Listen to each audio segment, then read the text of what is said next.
तो hello my dear student, आपका ज्ञान गौतम क्लास में आपका स्वागत है। आज हम लोग क्लास 10th में बहुपद चैप्टर में देखने वाले हैं कि किसी भी बहुपद का शून्य कैसे निकालते हैं, जो कि एग्जाम पॉइंट ऑफ व्यू से बहुत महत्वपूर्ण होता है। कुछ बच्चे ने मुझे बताया कि सर इसमें हमें निकालना बताइए कि शून्य निकालते कैसे हैं। चलिए वीडियो को स्टार्ट करते हैं।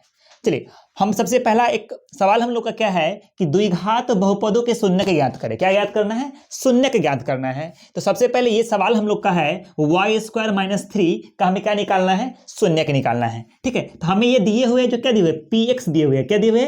px, polynomial of x। जो px दिए हुए है y² - 3 दिए हुए है। ठीक है, और इसका हमें क्या निकालना है? शून्य का निकालना है, मतलब px बराबर में 0 निकालना है। ठीक है, तो y² - 3 बराबर में क्या हो जाएगा? 0। कोई दिक्कत? अब क्या करना है, आप इसको उधर ही भेज के निकाल सकते हैं कि इसको हम लोग एक फॉर्मूला पे सेट करते हैं। तो y² - √3 का होल स्क्वायर लिख सकते हैं। क्यों? क्योंकि आपको पता है कि √3 में रूट जब 3 से गुना करेंगे तो कितना हो जाएगा? 3 हो जाएगा। तो यहां लिख सकते हैं 3 लाने के लिए बराबर में क्या कर देंगे? 0। तो y अब क्या हो जाएगा, ध्यान दीजिएगा, a² - b²।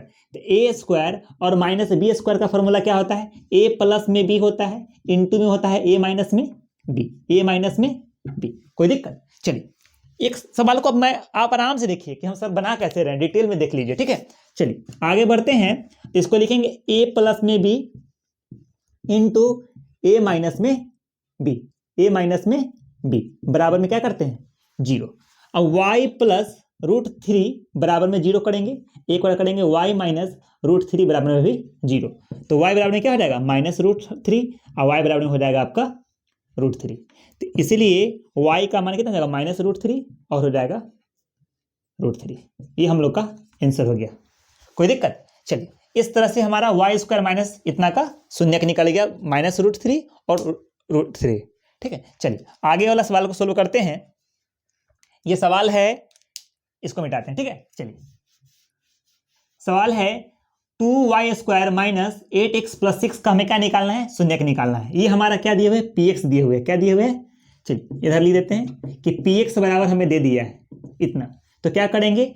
px बराबर में 0, इसका शून्य का निकालना है तो उसके बराबर में 0 करेंगे। तो 2x² - 8x + 6 = 0। कोई दिक्कत? चलिए यहाँ पे ऐसा गुणनखंड करना है। आपको पता है कि अचर पद में x² के गुणांक से गुना करेंगे तो कितना हो जाएगा? 6 दूना कितना हो जाएगा? 12। और गुना करने पर हमें 12 आना चाहिए और जोड़ने और घटाने पर हमें कितना आना चाहिए?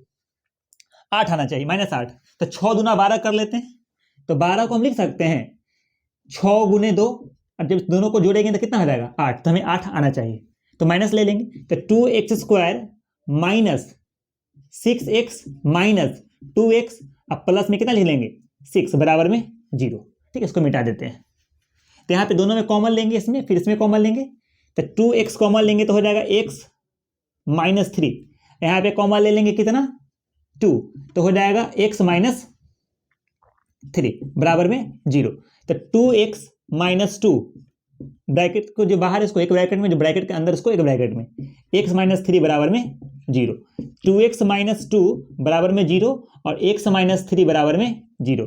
तो 2x बराबर हो जाएगा 2x बराबर क्या हो जाएगा? 2। तो x बराबर हो जाएगा 2/2। 2 अंदर 2 मतलब 2 एकम 2। तो इसीलिए x बराबर कितना हो जाएगा? 1। ठीक है, आगे है x बराबर हो जाएगा कितना? 3। तो इसीलिए x का जो हमारा मान आ गया, x का जो मान आ गया 1 हो गया और 3 हो गया। मतलब 2x² - 8x + 6 का जो हमारा शून्य निकला वह निकल गया 1 और निकल गया और 3 निकल गया। ठीक है, तो इस तरह से हम लोग शून्य निकालते हैं। क्या निकालते हैं? शून्य निकालते हैं। तो मुझे उम्मीद है कि यह वाला वीडियो आपको, यह जो सवाल है आपको समझ में आ गया होगा। किसी भी सवाल का शून्य निकालने का तरीका यही है। ठीक है, मिलते हैं अगले वीडियो में जिसमें हम बताएंगे कि इसके बीच का संबंध कैसे बताते हैं। ठीक है, आज इतना ही। जय हिंद।